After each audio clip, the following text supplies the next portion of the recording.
Thanks for coming, everyone. When asked to talk about the theme of pride today, I confess that I wasn't sure what to say at first. What comes to my mind when I hear the word pride? Pride can mean ego, self-importance, a feeling of grandeur. I think that most people who know me wouldn't say that I am proud by that definition. I also think of a pride of lions. At times, I feel as though I belong to a pride of lions.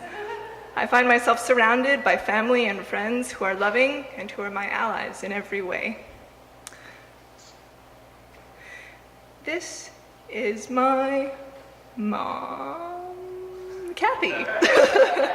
Like a typical lioness, my mom is ready at an instant to defend her cubs, to act as shield and advocate. When I was young, she came into my school to give presentations to students and teachers about cerebral palsy and what having it might mean. Through my mom, I have learned what it means to give absolutely tender care. When I am in distress or sad or confused, my dad, John, shows me that my path is beautiful and that it is mine.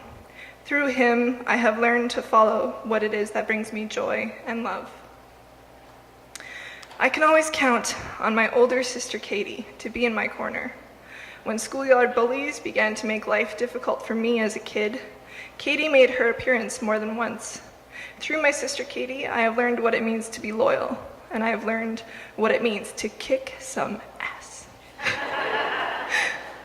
My twin sister Laura and I have been through a lot together. Even when our feelings of hurt and anger threatened to damage our relationship forever, we stayed grounded in our mutual love and respect. Through Laura, I have learned what it means to be a true friend to someone, especially when it's not easy. I am so proud to be a member of this family. Lions also work as a group. I highly value collective work, learning, unlearning, critiquing, and challenging together, and enacting communities we want to see together.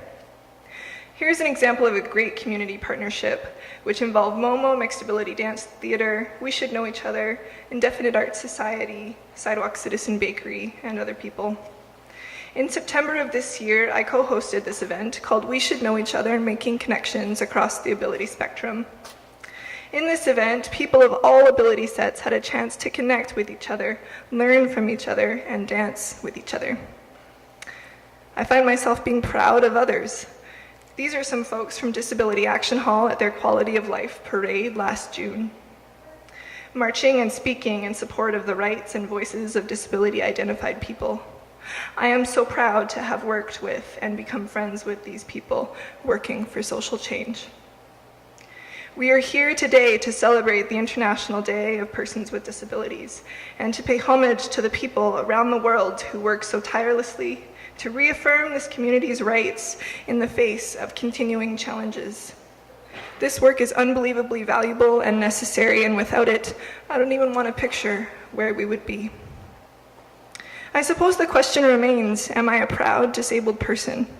As a young girl, I was always uncomfortable with the word disability and all of those assumptions we attach to it, and this hasn't really changed. I don't know if I can say that I'm a proud disabled person, not because I do not love myself, not because I'm not proud of my achievements, but because I do not identify as disabled. I was born with CP and diagnosed with epilepsy at the age of 18. I know that I need support that others might not need, but I believe that in an ideal world, everyone could access all the supports that they desire and need to live a meaningful and fulfilled life, regardless of whether they fall into a particular diagnostic category. It is a continuing act of self-love for me to question the concept of disability and normalcy. I find these categories arbitrary and troublesome. Aren't we all just people? I believe that others place me in this category of disabled for their own convenience and comfort. I pose this question to them: why must I be disabled? Why can I not just be? I couldn't resist putting a picture of me and my trike in here. I love this trike. It is an act of self-love and not a move toward political correctness to use different words to describe myself and to think of myself, my body, and my mind as different, not impaired. I use these words, and I've used some in the past and some now, but overall, I consider myself a human being. It is an act of self-love to imagine a different world, not just a world where we are merely accommodated or tolerated or just even included into existing institutions, power structures, and relationships which are already damaged and damaging. I see a world instead where those institutions and power structures and relationships are completely reimagined, where different bodies and minds can coexist and connect, and where all beings are seen for their uniqueness and their inherent value. Momo Mixed Ability Dance Theater is an example of this, where people of all ability sets are invited to get their groove on. I do not think of myself as a particularly proud person, but in these past few years of growth, I am learning to more fully honor myself and to see the beauty that is in me and in others. In loving myself, I am able to love others more fully, and I feel the incredible connection that results from this. This is a picture of me and my mom. I think we're at the TELUS Spark Center behind this really awesome screen, and we just had a whole bunch of fun. I am proud.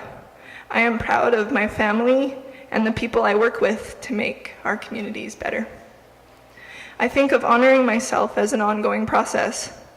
I believe I am constantly changing. Each moment is different. A moment ago, I asked the question, why can I not just be? In this moment, I am proud to be. Thank you.